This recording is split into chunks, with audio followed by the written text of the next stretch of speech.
ಸುದೀರ್ಘ ಚರ್ಚೆ ಮಾಡ್ತೀವಿ, ಆಮೇಲೆ ಮಾಡ್ತೀವಿ. ಒಂದು ನಿಮಿಷ, ನಮ್ಮ ಮುಂದಿನ ಅಜೆಂಡಾ ದಿಲ್ಲಿ ಎಲ್ಲವೂ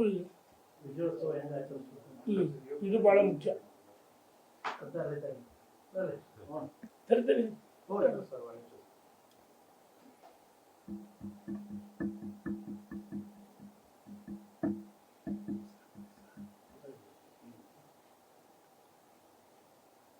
ಕುಟುಂಬ ರಾಜಕಾರಣ ಅಂತ ಅದಕ್ಕೆ ಹೇಳಿದ್ನಲ್ಲ, ಅವ್ರ ಮಗ ಸರ್ಕಾರಿ ಸಮಾರಂಭ ಯಾರೋ ಪುಣ್ಯಾತ್ಮ 100 ವರ್ಷ ಕಟ್ಟಿದ್ದ ಸಿದ್ದೇಶ್ವರ ಸಂಸ್ಥೆ ಕಬ್ಜಾ ಮಾಡ್ಕೊಂಡು ಅವ್ರ ಮಗನ ಡೈರೆಕ್ಟ್ ಮಾಡಿದ್ರು. ಮತ್ತೆ ಅವ್ರ ಹೆಂಡತಿ ಮಗನ ಸಿದ್ದಿ ಸಿರಿದಕ್ಕೆ ಡೈರೆಕ್ಟ್ರು. ಅಲ್ಲಿರೋರು ಅಷ್ಟು ಕುಟುಂಬ ರಾಜಕಾರಣ ಮಾಡಿದ್ರೆ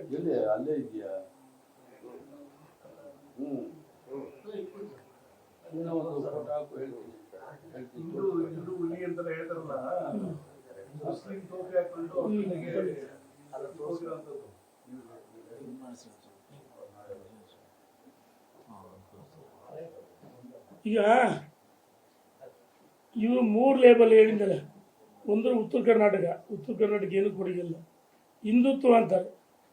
ಹಿಂದುತ್ವ ಅನ್ನೋರು ನೋಡಿ ಎಷ್ಟು ನಗನಗ್ತಾ ಅಲ್ಪಸಂಖ್ಯಾತರ ಡ್ರೆಸ್ಗಳನ್ನ. ಒಂದು ನಿಮಿಷ ತಡೆಯೋಣ, ಒಂದು ನಿಮಿಷ. ನನಗೆ ಹಿಂದುತ್ವ ಬಿಟ್ಟರೆ ಬೇರೆ ಏನಿಲ್ಲ ಅಂತ ಹೇಳ್ತಾರಲ್ಲ. ಇನ್ನೂ ಫೋಟೋ ವಿಡಿಯೋಗಳಿದಾವೆ. ಸಮುದಾಯಕ್ಕೂ ಏನು ಒಳ್ಳೇದು ಮಾಡಿಲ್ಲ. ಪಂಚಮಸಾಲಿ ಸಮುದಾಯ ಪಾಪ BJP ಯಾವತ್ತೂ ಇದೆ, ಆದರೆ ಆ ಸಮುದಾಯಕ್ಕೆ 2A ಮೀಸಲಾತಿಲಿ ಕೇಳಿಲ್ಲ ಅಂದ್ಬಿಟ್ರಿ ಮನುಷ್ಯ ಮೊನ್ನೆ.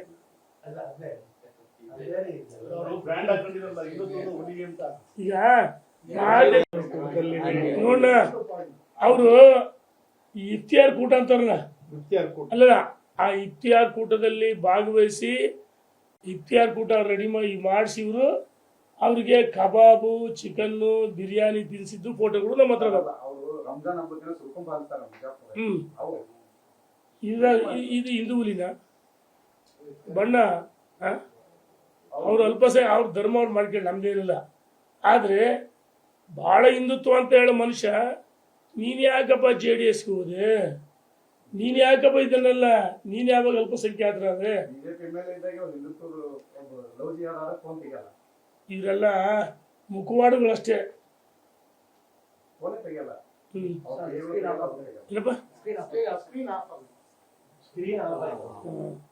ಪವರ್ ಪಸ್ ಮಾಡ್ಕಿದ್ದಿರ್ಬೇಕು.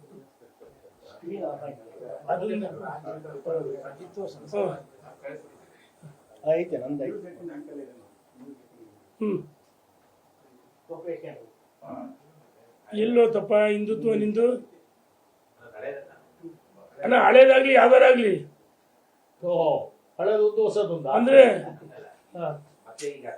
ಅಣ್ಣ ಮಾರ್ಪಾಡಾಗಿದ್ದಾರೆ ಮುಸ್ಲಿಂ ಹಿಂದುವಾಗೆ, ಅಂದ್ರೆ ಕನ್ವರ್ಟ್ ಆಗಿರ್ಬೇಕು ಆಗಿದ್ದಾರ ನೋಡ್ಕೇಳಿ. ಇದು ಅವ್ರು ಹೇಳಿದನು ನಾನು ಹಿಂದೂ ಹುಲಿ ಹಿಂದೂ. ಯಾಕಪ್ಪ ಅದೇ ಕಬಾಬ್ ಯಾಕೆ ತಿನ್ಸಿದೆ, ಬಿರಿಯಾನಿ ಯಾಕೆ ತಿನ್ಸಿದೆ, ಇಫ್ತಿಯಾರ್ ಕೂಟ ಯಾಕೆ ಮಾಡಿದೆ? ಉತ್ತರ ಕೊಡು ಇದಕ್ಕೆ.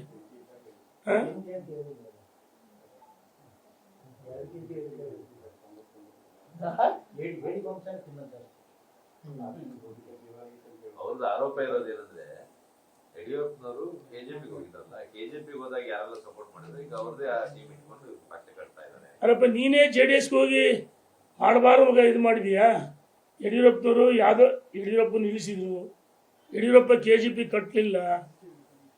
ಜನರು BJP ನಿಮಗೆ ಅನ್ಯಾಯ ಮಾಡ್ತಾರೆ ಅಂತೇಳಿ ಯಡಿಯೂರಪ್ಪನ ಭಾಳಷ್ಟು ಜನ ಮಠಾಧೀಶರು ಪಕ್ಷ ಕಟ್ಟಿ ಅಂತ ಹೇಳಿದ್ರು, ಆಯ್ತಾ? ಆದರೆ ಯಡಿಯೂರಪ್ಪನವರು ನರೇಂದ್ರ ಮೋದಿ ಪ್ರಧಾನಮಂತ್ರಿ ಆಗ್ಬೇಕಂತ ಒಂದೇ ಕಾರಣಕ್ಕೆ BJP ವಾಪಸ್ ಬಂದು ಪಕ್ಷವನ್ನು ಇವತ್ತು ಸದೃಢಗೊಳಿಸ್ಯಾರೆ. ಎಷ್ಟು ಹೋರಾಟಗಳು, ಪಾದಯಾತ್ರೆಗಳು, ಜೈಲು ಅನುಭವಿಸಿದ ಯಡಿಯೂರಪ್ಪನವರು. ಯಡಿಯೂರಪ್ಪನ ಬಗ್ಗೆ ಮಾತಾಡ್ತಾ ಇದ್ದಾರೆ, ಇವ್ರ ಜನ್ಮಕ್ಕೆ ನಾಚಿಕೆ ಆಗ್ಬೇಕು. ಇವತ್ತು ದಿಲ್ಲಿಂದ ಬಿಟ್ಟು ಬಂದು ಮರ್ಯಾದೆ ಪಕ್ಷದ ಜೊತೆಗಿರಿ ಅಂತ ಹೇಳ್ತೀನಿ ನಾನು.